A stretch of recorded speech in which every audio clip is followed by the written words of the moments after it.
Hello everyone, जय श्री राधे कृष्णा।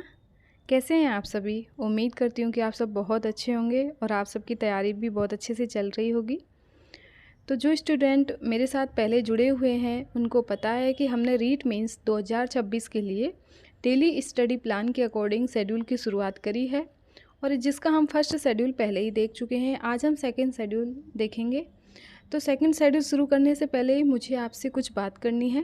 देखो, सबसे पहले तो आप सभी का बहुत धन्यवाद कि आपने मेरे फर्स्ट शेड्यूल को इतना अधिक पसंद किया, इतने पॉजिटिव कमेंट किए, क्योंकि आपके कमेंट पता है हम मोटिवेट करते हैं। ये कमेंट से बहुत आगे बढ़ने का कुछ ऐसा लगता है कि हाँ, अगर मेरे किसी भी चीज़ से किसी को फ़ायदा हो रहा है तो वो मुझे कंटिन्यू करनी चाहिए। ठीक है। दूसरी बात यह है कि आपसे मैं रिक्वेस्ट करती हूँ कि आप अपना शेड्यूल प्लीज़ टाइम से पूरा कर लें, इसको एस्केप ना करें। पेपर पास आने वाला है तो आपको ना, अभी कुछ बच्चे बार बार ये कह रहे हैं कि मैम हमारा फर्स्ट ग्रेड का पेपर है, सेकंड ग्रेड का भी है, रीट का भी है, तो हम किसकी तैयारी करें? देखो, अगर आप किसी की भी कर लो, फर्स्ट ग्रेड की कर लो, सेकंड ग्रेड की कर लो, ये प्लस पॉइंट है कि थर्ड ग्रेड सबसे पहले है और बाद में 3-4 महीने का गैप भी है। तो आप है ना, मैं ये क्वेश्चन दूर कर देती हूँ। आप मेरे हिसाब से तो आपको पहले अपना फोकस रीड पे करना चाहिए, ठीक है। और जो आप रीड में पढ़ोगे वो आपके फर्स्ट ग्रेड में भी काम आएगा और सेकंड ग्रेड में भी काम आएगा, ठीक है। तो यही बात कहनी थी मुझे कि आप अपने शेड्यूल को बिल्कुल कंटिन्यू रखें और जैसे जैसे मैं बताऊं वैसे वैसे करते जाएं। देखो, अगर आप मेरे ऊपर भरोसा कर रहे हो ना, तो मेरे ऊपर बहुत ज़्यादा जिम्मेदारी बन जाती है इस चीज़ की कि आपको मैं एक सही डायरेक्शन में लेके जाऊं और सही से शेड्यूल जारी करूं, जिससे अपना सिलेबस टाइम से कंप्लीट हो जाए। अगर आप मान लो शेड्यूल को टाइम से पूरा नहीं करोगे तो फिर दिक्कत हो जाएगी, फिर आप मेरे को ब्लेम मत करना कि हम आपके चक्कर में पड़ गए। इसलिए अगर आप शेड्यूल में, आप में इतनी क्षमता है कि आप शेड्यूल के अकॉर्डिंग अपने आप को आगे ले सकते हैं, तो ही आप मेरे शेड्यूल को फॉलो करो, ठीक है। क्योंकि मैं नहीं चाहती कि मैं कभी भी मेरी किसी भी चीज़ से आपका कभी अहित हो। मैं अपनी साइड से 100% कोशिश कर रही हूँ कि अच्छे से अच्छा आपके लिए जो कर सकूँ वो कर देती हूँ, ठीक है। तो चलो शुरुआत करते हैं सेकंड शेड्यूल की। देखो, सेकंड शेड्यूल 16, 17, 18 तक 3 दिन में अपन को कंप्लीट करना है और जो नेक्स्ट शेड्यूल है, शेड्यूल थर्ड, वो 19 को आएगा, ठीक है। अब इसमें हमारे कौन कौन से टॉपिक रहेंगे? तो इसमें राजस्थान का ज्योग्राफी का रहेगा, भौतिक प्रदेश, जिसमें हमें सारे भौतिक प्रदेश नहीं करने बल्कि 2 भौतिक प्रदेश करने हैं। एक तो है अपना पश्चिमी मरुस्थलीय प्रदेश और दूसरा है अपना अरावली पर्वतीय प्रदेश। इनको आप करने से पहले मैं इनके टाइम मिलेगा तो मैं शॉर्ट नोट्स बना के आपको शेयर कर दूँगी। थोड़ा सा टाइम का इशू रहता है, अगर मेरे को टाइम मिल गया तो मैं बना के भेज दूँगी। लेकिन अगर आप खुद से करो ना, तो पहले तो इनके प्रीवियस ईयर को क्वेश्चन देखना कि कहाँ से इन टॉपिक से कहाँ से क्वेश्चन आए थे। अब जैसे अरावली पर्वतीय प्रदेश है तो यहाँ से चोटियों से क्वेश्चन आते हैं। चोटियों के नाम याद रखना, जो टॉप हैं 8-9 उनके तो आप आराम से ऊंचाई भी याद रख लेना, कौन सी चोटी कहाँ पे है ये याद रखना। अरावली पर्वतीय प्रदेश से ये चीज़ पूछी जाती है। पश्चिमी मरुस्थलीय प्रदेश में मेनली अपन को एक तो वर्षा रेखा है, कौन सी वर्षा रेखा इसका निर्धारण करती हैं, वो वाली चीज़ें पूछी जाती हैं। दूसरे इसमें वो धरियन क्या है और वो क्या है, जो भी बालू का स्तूप वगैरह बनते हैं ना, वो क्या है, तो वो वाले क्वेश्चन पूछे जाते हैं। इनका क्षेत्रफल, इनका कितनी जनसंख्या है, ये वाली चीज़ें पूछी जाती हैं। तो आप उन पहले प्रीवियस ईयर के क्वेश्चन पेपर देखना, उसके बाद ये वाले दोनों भौतिक प्रदेश करना, ठीक है। तो अपन को ये 2 भौतिक प्रदेश करने हैं। राजस्थान की हिस्ट्री में अपन को गणेश्वर, बालाथल और बैराट तीनों सभ्यताएं करनी हैं। पहले हमने कालीबंगा और आहड़ कर चुके हैं, और अब की बार ये 3 हो जाएंगी सभ्यताएं अपनी, फिर ख़त्म हो जाएंगी। और किसान आंदोलन करने हैं।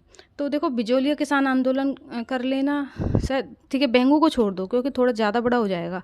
आप बिजोलिया किसान आंदोलन कर लेना क्योंकि काफ़ी बड़ा है बिजोलिया किसान आंदोलन। इसकी कौन कौन सी घटनाएं हैं वो सब याद रखनी है आपको, ठीक है। तो हिस्ट्री में अपने गणेश्वर, बालाथल, बैराट सभ्यताएं हो गई और बिजोलिया किसान आंदोलन हो गया। बिजोलिया किसान आंदोलन के जो भी नेता हैं उनके नाम अच्छे से कर लेना। इसके मेरे पास नोट्स पड़े हैं, वो मैं शेयर कर दूंगी आपके साथ, वीडियो बना दूंगी। दूसरा है अपना राजस्थान की आर्ट एंड कल्चर। तो आपको आश्विन मास के मेले व त्यौहार करने हैं। अभी आश्विन मंथ ही चल रहा है तो इसके मेले त्यौहार करने हैं और हम भाद्रपद के कर चुके हैं।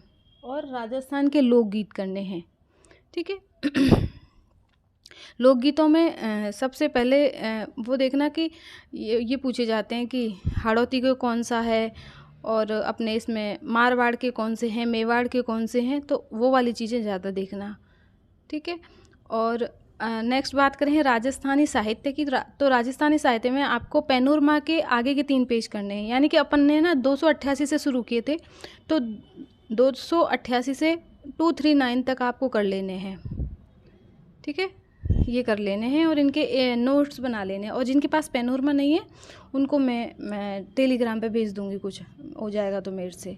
ठीक है, इन्हीं 3 दिनों में मैंने ये भी रखा है कि जैसे अपने शेड्यूल में जो भी टॉपिक है ना और जिनके मेरे पास नोट्स हैं, तो वो मैं 3 ही दिन के अंदर प्रोवाइड करवाने की कोशिश क्या करूँगी आपको, जिससे कि अपने शेड्यूल के साथ ही अपना नोट्स भी तैयार होते रहें।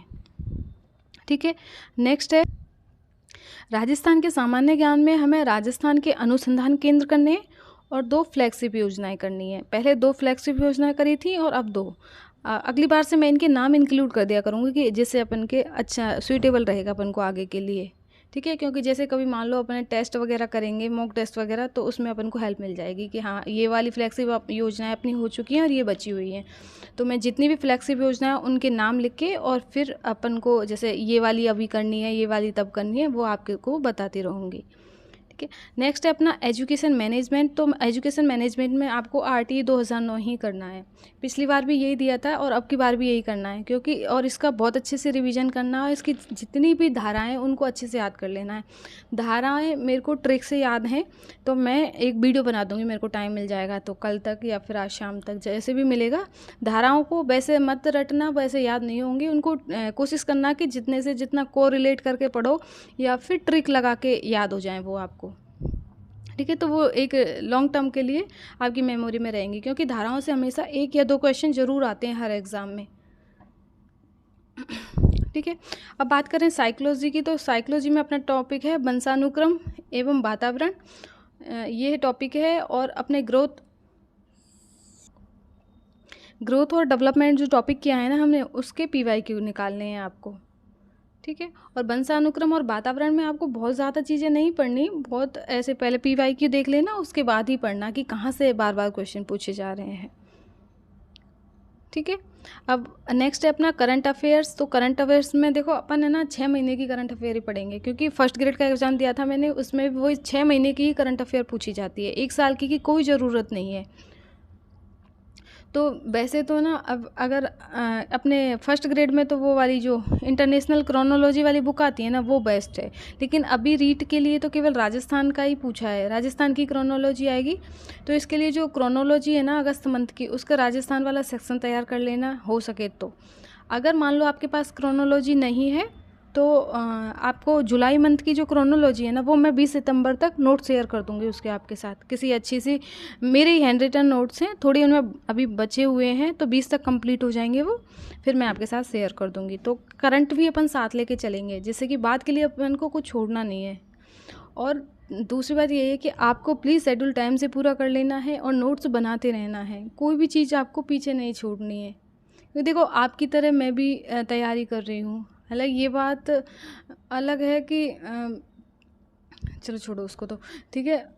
पर आपको ना साथ के साथ अपना शेड्यूल पूरा करना है, कुल मिला के बात है ये, और शॉर्ट नोट्स भी बनाते रहना है। ठीक है, नोट्सों में मैं बार बार कहती हूँ, नोट्स बनाओ, नोट्स बनाओ, नोट्स बनाओ।